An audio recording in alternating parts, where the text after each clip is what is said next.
All right. Well, I'm sorry you're not there in person. It looks like you're all having a really nice time. And what I'm going to do today is I'm going to talk about my current algorithm and how I got there. And really, all of the other speakers today have highlighted how this is a learning curve, and we're still on the learning curve. None of us has all the answers, nor will we have probably for a long time. My disclosures are just book royalties, and as well as that, I'm on the medical advisory board of Microsure, which is one of the microsurgical robotic companies. I just want to say a word about nomenclature, and this is something that Babak Marara brought up. We talk about LVA and various things, and insurance companies don't really know what we mean. And I think it behooves us to get our nomenclature on the same page, so that patients know what we're doing and insurance companies know what we're doing. So, we talk about LVA, VLNT, lympha, and liposuction. And an LVA is a bypass operation, so we should probably call it an LVB. And the lymph node transfer probably would be better called a transplant. It's the same initials, VLNT.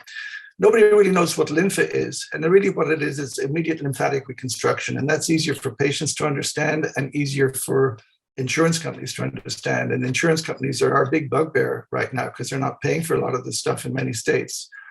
And with liposuction, when insurance companies see the word liposuction, they assume it's cosmetic. So I've been calling it minimally invasive tissue excision or debulking, just so that they understand what we're doing and that it's not cosmetic. So when I started doing lymphatic surgery, really there was only one thing I could offer them.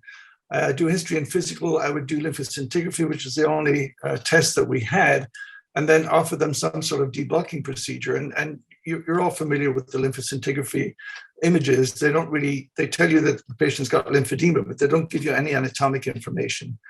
And direct excision was really all that we could do at that time. But there's still a place for direct excision. This is a 50-year-old morbidly obese gentleman, and if you look at his leg, he doesn't really have lymphedema in his leg, but he has an area of localized lymphedema which needs to be excised, and that's the only way of getting rid of it. And when you do these operations, you have to warn the patients that wound healing is going to be a problem. I put these big retention sutures in and leave them in for weeks. But this particular gentleman was able to get on an exercise program once we remove this big area of lymphedema and start to lose weight. Or what about a patient like this with an infected lower extremity lymphedema, not a candidate for liposuction, not really a candidate for anything other than a Charles procedure? Or this patient, many of you have seen this patient before. She's a 40-year-old woman, or was 40 years old when I first saw her, weighed about 700 pounds and was a lymphedema tarda. At the age of 30, she was completely normal. And over a period of several years and doing multiple Charles-like procedures, I removed about 380 pounds from this woman. A horrible operation. She had no lymphatics that we could find with any kind of imaging, but we were able to restore her to some semblance of a normal life, as David showed with his patient, where she could get in her car and pick up her kids from school and stuff like that. So there's still a place for these operations, so we mustn't forget about them. Now, in the 80s, Bernie O'Brien in Melbourne was starting to do lymphatic venous anastomosis and bypasses, and also was experimenting with lymph node transfer. And in the 90s, I started doing some of this lymphatic stuff. I did a handful of cases. They were all lower limb cases, and we used the medial thigh collectors just because I knew where they were, and then ectocyte anastomosis to a vein, usually the saphenous vein. And we saw a short-lived improvement just for a matter of weeks, but ultimately they regressed. There was no long-term improvement, and also insurance companies weren't paying for it. So a few people started doing it, but then abandoned it. And it wasn't really until this meeting in 2005 that Jaume held in Barcelona of the International Perforated Flap course that Isao Kashima showed us lymphatic surgery as we now know it, using supramicrosurgery techniques. And this is Isao doing an LVB. This is Jaume. And we all took turns looking under the scope and wondering what the hell he was looking at, because it made no sense to us. And now, of course, this is what we're all doing. So Isao deserves a lot of credit for bringing super microsurgery to lymphatic surgery and really the modern era. So after that, my algorithm changed a little bit, where I was doing lymphoscintigraphy and doing LVB for certain patients, as well as debulking procedures. But the big problem at that time was finding the lymphatic, because we had no real imaging that we could use, except for the lymphoscintigram, which, as I said, doesn't give you any anatomic information. And again, that's where Esau came and showed us that using ICG could be used for lymphatic surgery. And you're all familiar with his publications and showing us that we get a linear pattern in normal patients and subclinical patients, and then a splash pattern, stardust pattern, diffuse pattern. And all of these correspond with a decreasing diameter of lymphatics, which corresponds with increasing sclerosis. And clinically, this looks like this: normal lymphatic, an ectatic or dilated lymphatic, and early stage lymphedema, which progresses to a contracted lymphatic and ultimately a sclerosed lymphatic, corresponding to the different clinical stages of lymphedema that we see. And this is a huge step forward, because we could now find Waldo and start to develop operations that were actually working. And so the algorithm changed from what I've shown you to add ICG and LVB to the algorithm. So if there were no lymphatic channels, there was really nothing you could do except conservative therapy or some form of excision, which was either direct excision or liposuction. But if there were lymphatic channels, then you could offer the patient an LVB.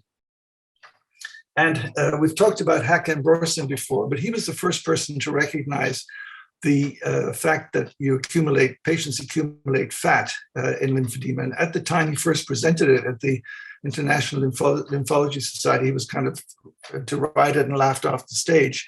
But liposuction has become a mainstay in the treatment of lymphedema.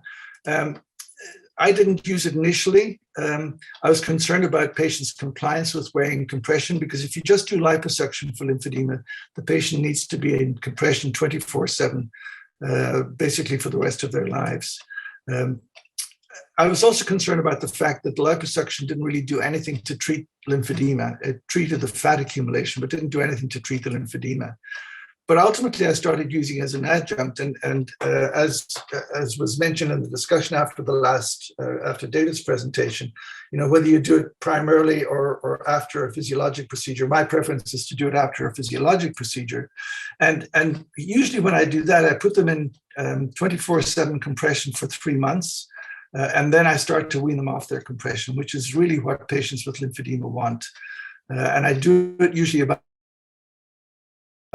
a year after I've done a physiologic procedure, whether it's an LVB or a VLNT or a combination of both. I didn't use lymph node transplants initially. I was concerned about donor site mobility, because there were some reports about inducing lymphedema at the donor site.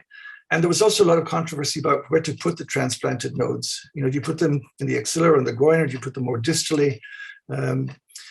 And as I said, I didn't do it for several years, but then I started doing it at the site of previous lymphadenectomy. And this is an axilla. And one of the most important things when you're doing this is to skeletonize the axillary vein. And it's a very tedious dissection, but it makes a big improvement for patients, and you can then put lymph nodes in there. But then I had the head nurse in our clinic, who was a post-mastectomy patient who had lymphedema, saw these patients coming back to clinic after axillary clearance and lymph node transplant. And she said, could you do something for my axilla without doing a transplant, without doing lymph node transplant? Because she too was concerned about the development of secondary lymphedema. And so I did a series of patients where I did her, plus a series of patients where we did a radical axillary clearance, and we measured the flow in the axillary vein, both before and after scar excision or scar release, and then cover the vein with an anteprofascial flap just from the axilla. And what we found was that we were able to significantly increase the flow in the axillary vein in these patients. So even though we weren't doing anything in terms of lymphatic operation to them, there is an element, certainly in some of these patients, of venous hypertension in their in the development of their lymphedema. Subsequently, I started placing lymph nodes distally. This is a patient that I'll show you again. This is a supraclavicular node in the wrist because the patient had no lymphatic activity in the arm, but there was a lot of dermal backflow in the hand. And actually, by doing this, we gave her back function of her hand, which was a big plus for her. And I've mostly used supraclavicular nodes for the longest time, and then more recently changed to gastroepicloic nodes because you can very quickly harvest these flaps. You can divide the flap into two so that you have one flap for example, the groin, and one for the lower leg, or one for the axilla, one for the wrist. And that's my go-to flap for VLNT right now. And so the algorithm changed again to what I showed you before, conservative treatment or excision with lymphatic channels, LVB. But then I also started adding VLNT, and I either placed them at the site of previous lymph node dissection, or I placed them in areas of dermal backflow, and that seemed to work quite well.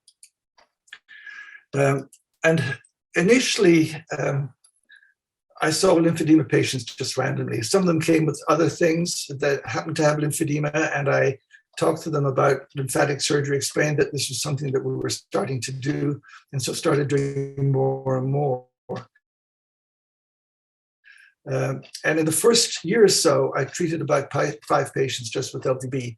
And then when I was happy that it seemed to be working, I spoke to our oncologists and got increased referrals. They sent me all of their lymphedema patients, as well as patients coming through word of mouth, and also through Facebook groups and various other things. But I realized we needed better diagnostic tools apart from lymphoscintigraphy and ICG. You know, with our patient assessment, we look at history and physical examination, and we all do this. Bioimpedance spectroscopy is a useful addition. And the one thing about all of these exams and tests is that there's no one pathognomonic test for lymphedema. The more information you can get on your patient, the better. And so I use all of these things. I spoke to our radiologists, and I was aware that the Whitties in Tucson had used MRI in the past. And so I spoke to our radiologists, and with Jeff Mackey, who was particularly interested, we developed a MR lymphangiography program. And he also developed the dark blood technique, which I'll talk in a minute. But the advantage is that it gives you useful information on the anatomy of lymphatic channels with high definition images, and it documents where the edema is maximal, and demonstrates areas of dermal backflow, and documents lymphatic function, and it gives you accurate limb volume measurements. But it also gives you valuable information on the limb itself, apart from the lymphatic part of what you're looking for, and it gives you consistent images. This is a little boy with Turner syndrome, and you can see he's just got one lymphatic channel crossing the mortis, but look at the fatty accumulation that you see in his lymphodematous leg. This is a particularly interesting study from Joe Diane, where you have 2 patients ostensibly with the same presentation. The patient on the top has lymphedema of the left leg, the patient on the bottom has lymphedema of the right leg. But look at their MRIs. The patient on the top has a lot of black, and black on an MRI is fluid. So there's a lot of fluid accumulation, but there isn't a lot of fatty accumulation, as opposed to this other patient who has a huge amount of fatty accumulation but very little fluid. And so these 2 patients who look the same, actually, you need to approach them differently because their problem is different. And so, as I mentioned, this is the patient I showed you before, where we're putting supraclavicular nodes into her wrist because of all of the dermal backflow in her hand. A lot of you will have seen this patient before, a patient with lower extremity lymphedema, penoscrotal lymphedema. And he had a peculiar history because he would start to feel, every 3 or 4 weeks, he'd start to feel breathless. And then his scrotum and his leg would start to leak lymph. And then he would start to feel better again. And what we discovered when we imaged him is that he had a huge lymphangioma extending from his thigh up through his core. And what was happening was the lymphangioma was filling. And as it did, it impeded the movement of his diaphragm, so he couldn't breathe.